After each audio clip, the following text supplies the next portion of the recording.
අයිබෝන් ජයන්තොක්වත් කතා කරන්න බලමදස ක්‍රිප්ටෝ අප්ඩේට් එක මොනවාගේද කියලා අද දිනේ 2023 අගෝස්තු 26 වෙනිදා අද විශේෂිත දවසක් ක්‍රිප්ටෝ වලට ක්‍රිප්ටෝ උත්සාහ කරා රිකවර් වෙනවට පේන්නේ Binance එකේ 4 hour Bitcoin chart එක Bitcoin price එක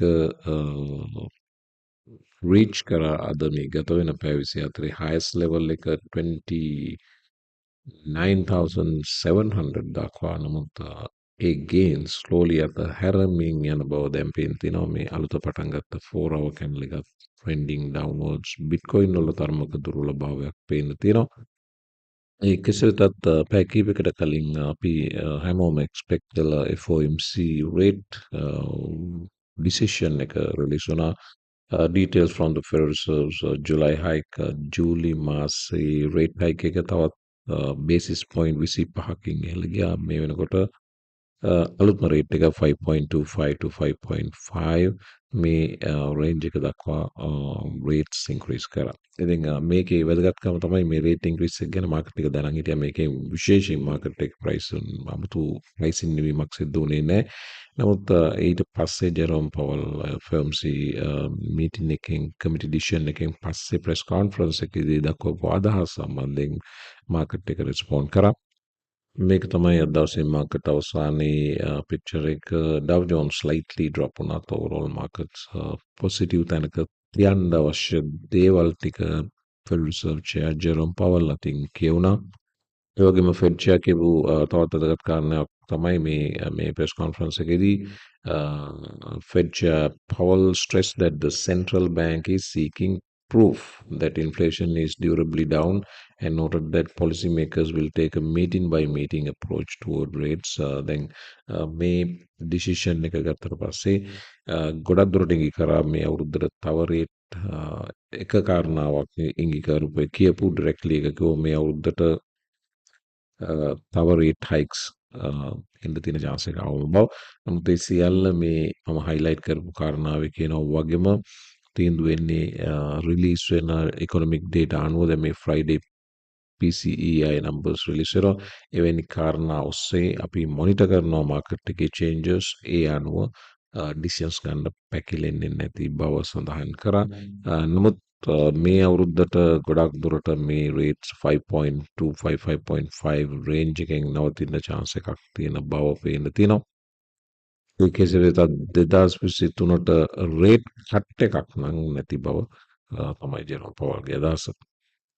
Manulife investment management ආයතනයේ Francis Donald මේ විවිධ අදහස් දක්වලා තිනවා. Francis Donald කියනවා we now believe that the Fed is on a prolonged hawkish hold. In our base case, their next move will likely be a cut, but it will take until 2024 until we see it. මේගොල්ලෝ කියන්නේ rate cut එකක සම්බන්ධයෙන් අදහසක් දැනට තියාගන්න බෑ. Rate cut එකක් එනවා නම් එක්ස්පෙක්ට් කරන්න පුළුවන් එන වසරේ මුල භාගයේ වගේ තමයි කියලා. රේට් කට් සම්බන්ධයෙන් ජෙරෝම් පවල්ගේ වචනෙන් කියනවා නම් I am saying we would be comfortable cutting rates when we are comfortable cutting rates. අපි rates කරන්න කැමති rates cut කරන්න කට් කිරීම සම්බන්ධයෙන් අපි comfortable වෙච්ච දවසක ඒක මේ අවුරුද්දේ නම් එන්නේ නැති බව තමයි it won't be this year කියලා පැහැදිලිවම කිව්වා. overall crypto market එක සම්බන්ධයෙන් බලනවා නම් bitcoin pump උනත් එකම altcoin උත් තරමක recovery එකක් ගත්තා XDC compound වගේ ඒවා lead කරනවා ඊළඟට Solana XLM වගේ ඒවාත් තියෙනවා මේ අතරේ DeFi ටිකක් pick up වෙච්ච පාටකුත් පේන්න තියෙනවා ඒක සිතත් මේ මොහොතේ මේ පැය ගත වෙන පැය බැලුවොත් ඒ gains අතහැරමින් යන බව පේන තියෙනවා within මේ 24 hours ගත්ත gains යම් ප්‍රමාණයකට අතහැරමින් යන බව මේ මොහොතේ පේන තියෙනවා bitcoin chart එක බැලුවොත් මේ අලුත හැදිච්ච candle එක තම පුංචි dodgy එකක් red dodgy එකක් බලමු මේක play වෙන විදිය දැනට තත්ත්වය අර ගත්ත 29700ට ගත්ත gains මේනකොට අතහැරලා තියෙනවා 29350 දක්වා bitcoin drop වෙලා තියෙන බව පේන තියෙනවා ක්‍රිප්ටෝ මාකට් සෙන්ටිමන්ට් එක තමයි මේ පහළ පේන්නේ වාට පහුගිය අපි බැලුවොත් මාස යක කාලය ජූනි 28 ඉඳලා ජූලි 26 දක්වා ෆ්ලැට් මේක 50 60 අතර තමයි යන්නේ මේ පසුගිය දින කීපය බැලුවොත් 50 ආදී වශයෙන් මාකට් එක නියුට්‍රල් ටෙරිටරි එකේ ඉන්න බව පැහැදිලිවම පේන්න තියෙනවා. මේක තමයි ජෙරම් පවල්ගේ රේඩිෂන් එකවත් එක්ක මාධ්‍ය ප්‍රචාර දැක්කපු විදිහේ Bitcoin surpasses 29,600 after Fed's rate hike. Market index jumps 1.2%. ඉතින් මේ gains දැන් තරමක් දුරට අතහැර තියෙන බව අපිට පේන්න තියෙනවා. ඒ වගේම ෆෙඩරල් රිසර්ව් චෙයා මේ ප්‍රෙස් කොන්ෆරන්ස් එකේ කිව්වේ කතාවක් තමයි ඉන්ෆ්ලේෂන් එක කන්ට්‍රෝල් කරන එක අපිට පේන්ෆුල් කාරණාවක් වුණත් ඒක ෂෝට් ටර්ම් වාසිපතා මේ ලොං ටර්ම් අපි මේ තීන්දුව නොගත්තොතින් අපිට දීර්ඝකාලීන පීඩා විඳින්න සිද්ධ වෙනවා. ඒ නිසා මොන ප්‍රශ්නේ තිබ්බත් ඒව පැත්තකට තියලා ඉන්ෆ්ලේෂන් කන්ට්‍රෝල් කරන වැඩේ කළ යුතුයි.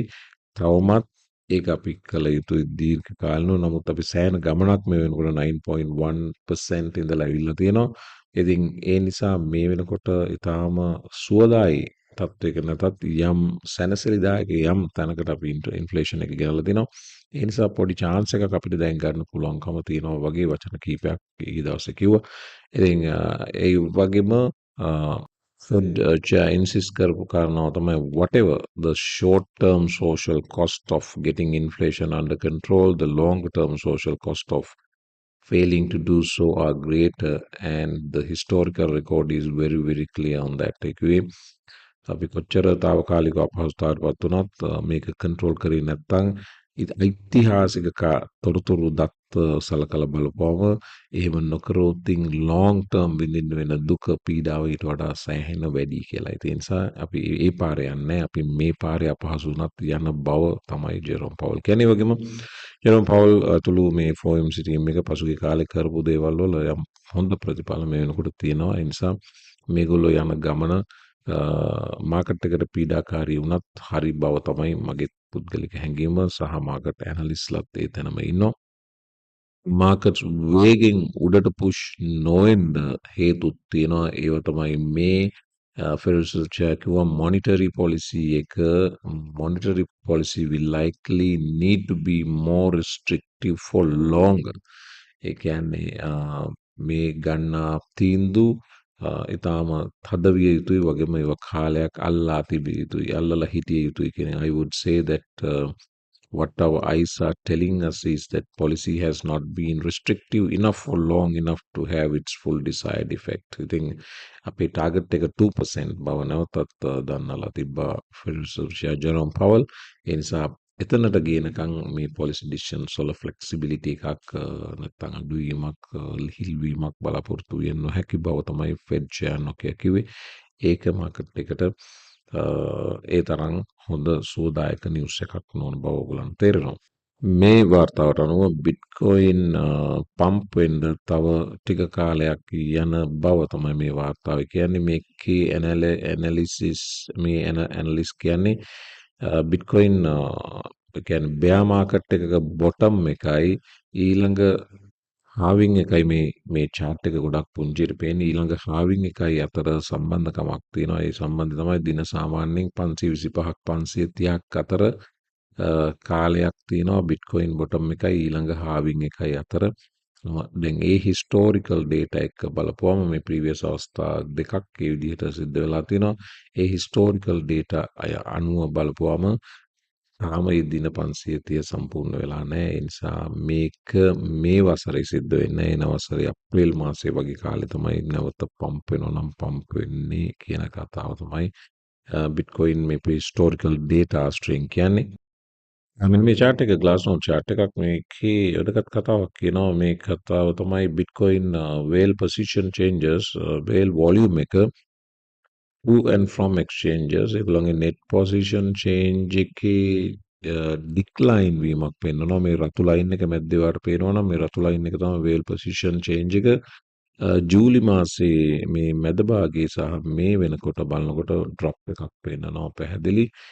මේ net whale balance එක මැයි 30 වෙනිදා ඉඳලා ගත්තොත් whales ලා bitcoin 255,000ක් අඩු කරගෙන තියෙන බව පේන්න තියෙනවා. මේක මාසයකට විතර බැලුවොත් මාසයකට බිට්කොයින් 1,48,000ක වේල් පොසිෂන් චේන්ජ් එකක් මේ පර්පල් කලර් පැච් එක බැලුවොත් මේ පැච් එක මේ බොටම් එකටම පැනලා තියෙනවා. මේ බොටම් එකට පැනපු ඒ කැන්ඩල් එකේ උස 1,48,000ක් බිට්කොයින්. එතකොට මේක කන්සර්න් එකක් වේල්ස්ලා මේ බිට්කොයින් අතින් අත මාරුවීමකුත් මෙතන පේන්න තියෙනවා. ඉතින් එක අතකට හොඳයි වේල්ස්ලා හෝල්ඩ් කරන් ඉන්න බිට්කොයින් එක්ස්චේන්ජස් හරහා රිටේල් ට්‍රේඩර්ස්ලා අතට යනවා නම් ඒක ගොඩක් ඩිසෙන්ට්‍රලයිසේෂන් එකට මාකට් එකේ ඊක්වල් ඩිස්ට්‍රිබියුෂන් එකකට හෙල්ප් කරනවා. ඒ කෙසේ වෙතත් වේල්ස්ලා මේ තරම් පොසිෂන්ස් වලින් මෑත භාගයේ ඉවත් වුණ ප්‍රධාන අවස්ථාව මේ බව සඳහන් කළ හැකියි. ඉතින් මේක වොච් එකේ සිටිය යුතු කාරණාවක් බිට්කොයින් සම්බන්ධයෙන්. ඉතින් එන්න අනිත් වීඩියෝ එකට තොරතුරු ටික බලමු.